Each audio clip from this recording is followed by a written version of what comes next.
Ce podcast vous est offert par BMW. Découvrez le futur de la conduite avec la nouvelle BMW iX3.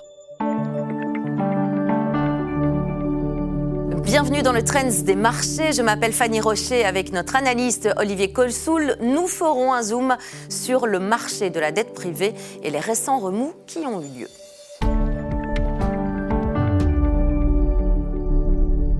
Il est temps de nous pencher sur le trend des marchés. Les bourses européennes ont clôturé en hausse, les investisseurs anticipant une nouvelle baisse du taux de la Réserve fédérale américaine en décembre après une série d'indicateurs économiques décevants aux États-Unis.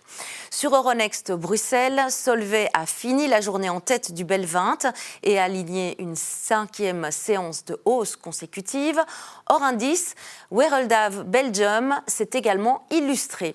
D'Ieteren a par contre été plombé par une note des analystes de Barclays qui ont abaissé leur objectif de cours à 212 €. Fluxys Belgium a aussi connu une séance difficile. Le crédit a récemment été dominé par la nervosité suscitée par les défauts sur le marché de la dette privée.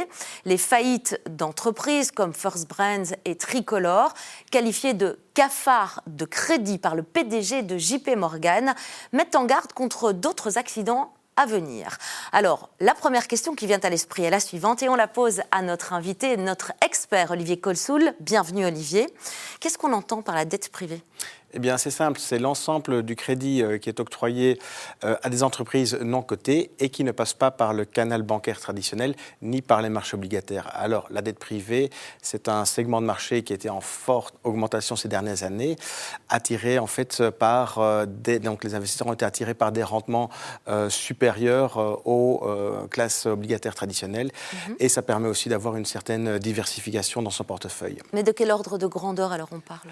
Eh bien, en fait, donc le marché du crédit américain s'élève plus ou moins à 1 600 milliards de dollars, donc c'est à peu près la taille du marché high yield ou au rendement américain, mais c'est quand même 5 fois plus petit que le marché des obligations d'entreprises de qualité, donc c'est-à-dire l'investment grade, et cela ne représenterait que 6% de l'ensemble du crédit qui est octroyé aux entreprises américaines, donc crédit qui peut être soit dans les obligations, soit par le canal bancaire ou soit par la dette privée. Alors Olivier, vu la taille qui est finalement assez modeste du marché, pourquoi est-ce que ces faillites, elles suscitent autant d'inquiétudes ? Peut-être d'abord parce qu'elles arrivent à un moment où on ne les attendait pas, puisque je dirais que le marché du crédit a le vent en poupe. Alors, on cite aussi, malgré tout, pour ces faillites, des erreurs de gestion.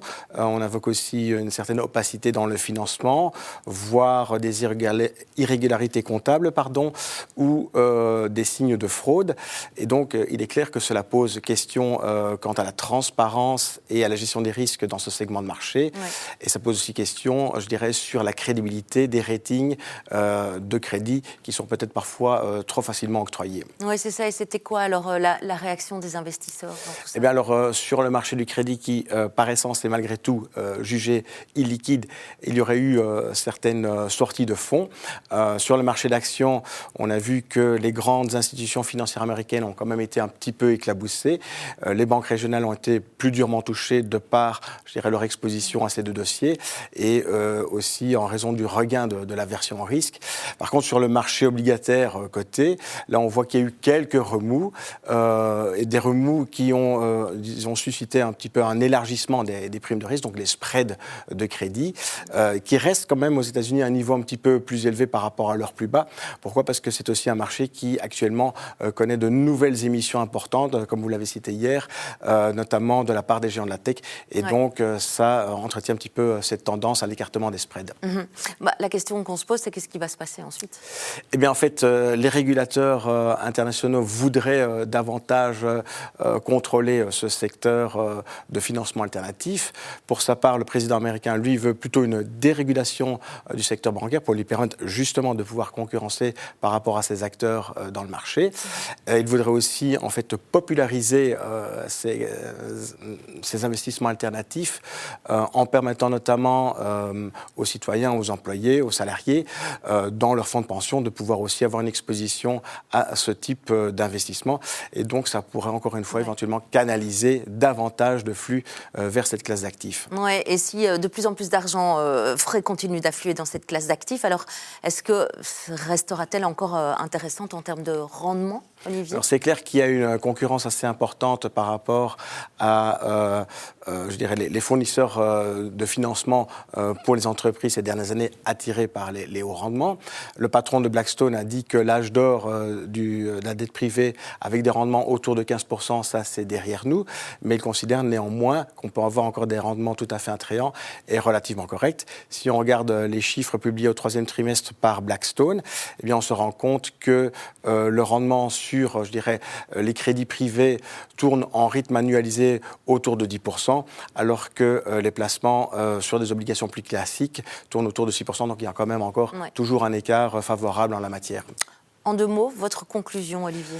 Eh bien, je dirais qu'il n'y a sans doute pas de risque systémique au niveau du crédit, eu égard à la taille encore pour l'instant réduite de la dette privée.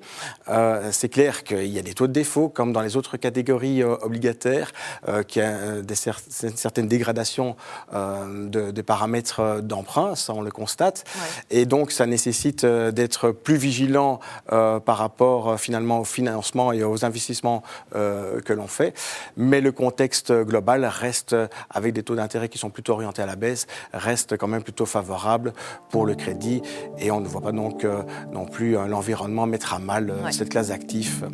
Merci à vous pour votre expertise, Olivier Colsoul, et à tout bientôt.